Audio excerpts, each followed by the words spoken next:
Mobilisasi paling besar akan terjadi di Jakarta pada tanggal 21 September, bekerja sama dengan para mitra kami seperti Walhi, Jatam, dan Greenpeace, dan juga beberapa organisasi lainnya.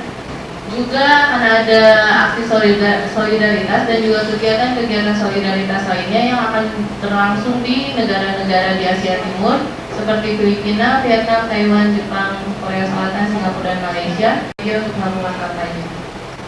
And in the most major event that 350 East Asia is gonna coordinate in the region, which is the mobilization on 21st September. I want you all to join September. And now, I think he is the next speaker. Thank you so much. Yeah.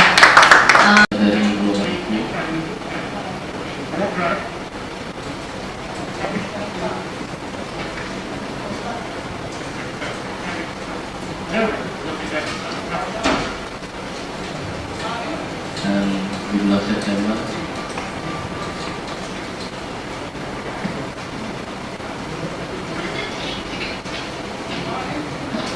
kita akan melakukan pawai massal seperti ini, dan rencananya kita akan melakukan hari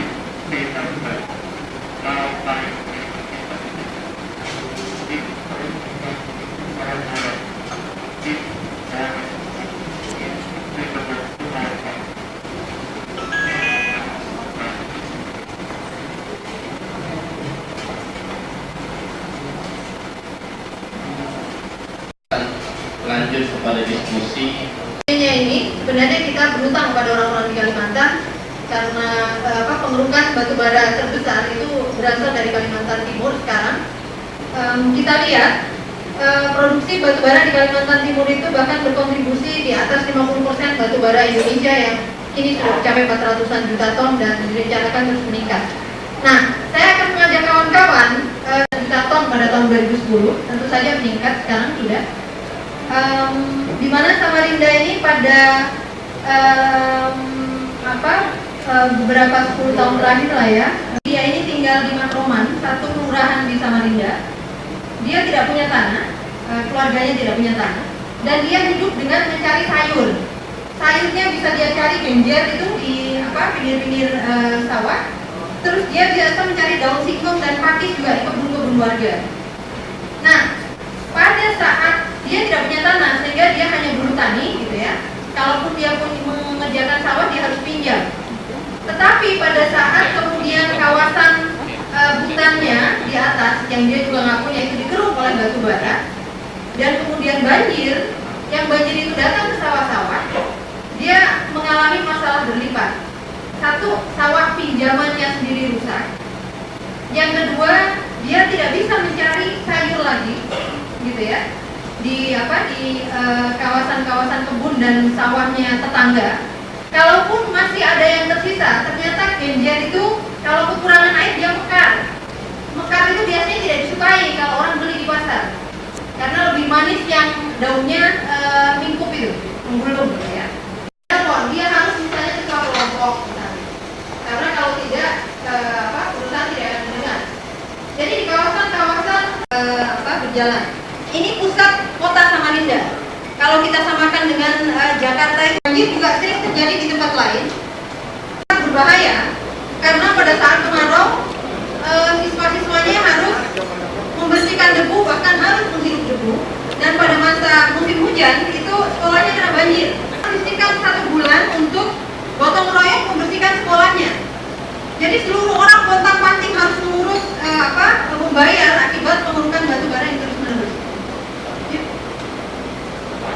Dan ini yang paling parah sebenarnya, karena kemudian kawasan-kawasan pangan itu juga dibiarkan berubah menjadi tambang. Jadi kecepatannya begitu luar biasa, termasuk terhadap urusan pangan. Yuk. Bekerja dia sebagai pegawai PT KAI, Kereta Api Indonesia. Jadi sebelum itu PLTU ini nggak ada. Begitu dia sudah beli rumah, PLTU ada, dan kemudian ratusan rumah itu kosong ditinggalkan warga karena debu yang terus-menerus datang dari PLTU ini.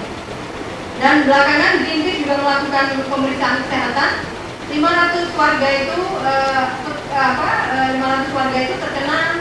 gangguan kesehatan. Pembangkit tenaga air berkapasitas 500 kW, setengah megawatt, yang mungkin 80% dari tenaga kerjanya dilakukan oleh masyarakat sendiri.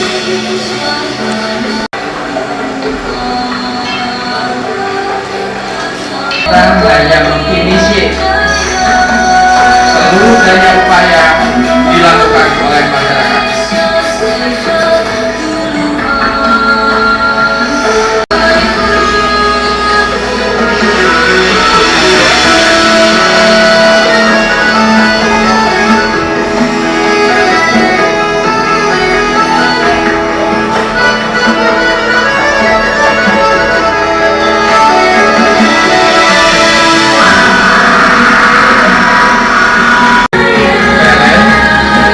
Mereka membuat jaringannya sendiri.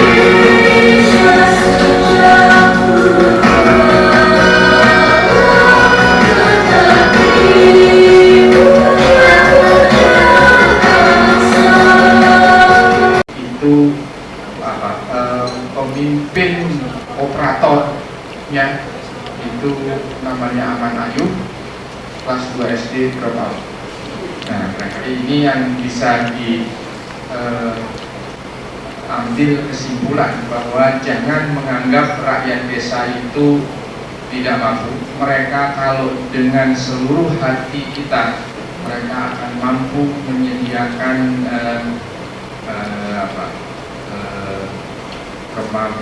kebutuhan mereka sendiri. Untuk mulai meninggalkan batubara.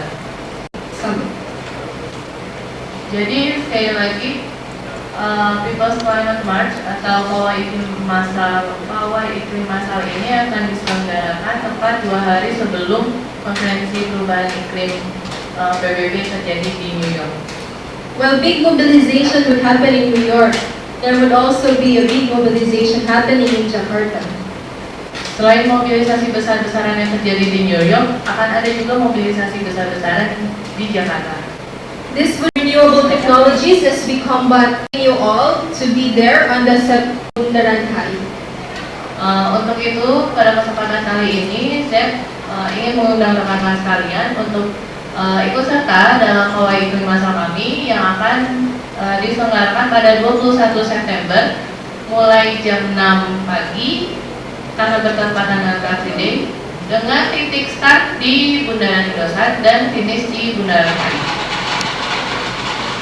So what will happen in September 21st? There will be street theater portraying coal as history, the Ogo-Ogo, flash mobs, and big art installation representing our community-based renewable energy solutions. We are sending our support, the international community. Yes, teman-teman dari Walhi, Jatang, dan Greenpeace. Itu juga nanti akan ada pertemuan dengan teman-teman dari seniman dan juga dari artis. Dan juga nanti akan ada rencana untuk melakukan roadshow ke 5 titik kampus, di mana kita akan melakukan edukasi maupun kampanye. Nah, di sana nanti kita coba untuk dari minus lahir sampai dengan ini dia bisa memberikan masukan-masukan kaitannya apa dengan industri yang ada di situ, kemudian dan di situ dan sebagainya, perubahan yang besar. Maka perlu ada suatu desain masyarakat. Kemudian dari UI, saya sebagai antropolog ya sosiolog. Jadi Terima kasih. Saya ingin kembalikan bahwa bagaimanapun itu tergantung ke tangan kita. Jadi nggak bisa juga kita cuma beralasan bahwa gimana ya yang sana minta. Itu yang pertama. Yang kedua, kita tahu sebenarnya kita menjual itu tekor gitu. Jadi sebenarnya nggak beralasan juga kalau urusannya jadinya bodohnya berlipat gitu loh. Biarkan dia tetap tradisional, nggak usah modern amat, tapi kalau modern hasilnya begitu. Nah, itu aja. Terima kasih. Bagaimana kehidupan anak-anak Kalimantan ya, justru para kapitalis. Kita sudah tidak bisa lagi menurunkan emisi karbon mencapai di bawah ambang batas. Nah, oleh karena itu generasi anak muda saat ini upaya-upaya untuk menyelamatkan iklim kita itu tanggung jawabnya, bebannya dari kewajiban anak muda generasi saat ini.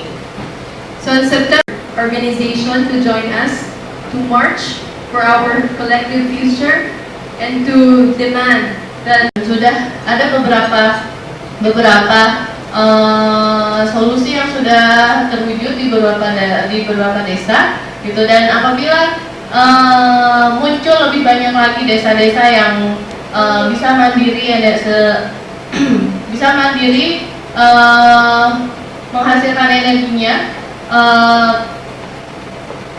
yang aman, berkelanjutan, yang aman, terbarukan dan bersih. Kita yakin bahwa Indonesia bisa dan mengingat Indonesia adalah eksportir batubara terbesar di dunia. Untuk itu kita lewat aksi masal tanggal 21 ini mengajak semua orang untuk sama-sama yakin, sama-sama meminta pemerintah untuk berkomitmen bahwa kita bisa, gitu, Indonesia bisa berkelanjutan ke depan. Melawan ekonomi berbasis bahan bakar fosil itu tidak mudah. Nah, untuk itu kita bekerja sama dengan komunitas-komunitas, masyarakat, dan organisasi-organisasi di level lokal yang memang turun langsung ke lapangan, yang memang bekerja langsung bersama masyarakat untuk bersama-sama mengatasi masalah itu. Juga kita, like we as a journalist or just the normal people can share it on the social media things, so maybe you can just share your hashtag with us. Informasi dari Z, kita akan ada pelatihan sosial media untuk anak-anak muda, di mana kita ingin supaya anak-anak muda ini bisa ketika menggunakan, tapi juga bisa memanfaatkan Facebook itu untuk membangun kesadaran minimal ke teman-temannya mengenai isu batubara dan perubahan iklim ini. sebenarnya salah satu konsumsi terbesar batubara itu adalah industri, dan salah satu industri itu yang terbesar adalah pabrik semen, termasuk semen Lafarge di Aceh misalnya, yang dia tidak hanya menghancurkan sumber air masyarakat, tetapi juga dia membangun PLTU sendiri, ya. Dan saya rasa kawasan-kawasan hubungan Kendeng sekarang juga sedang terancam oleh pabrik semen. Terima kasih.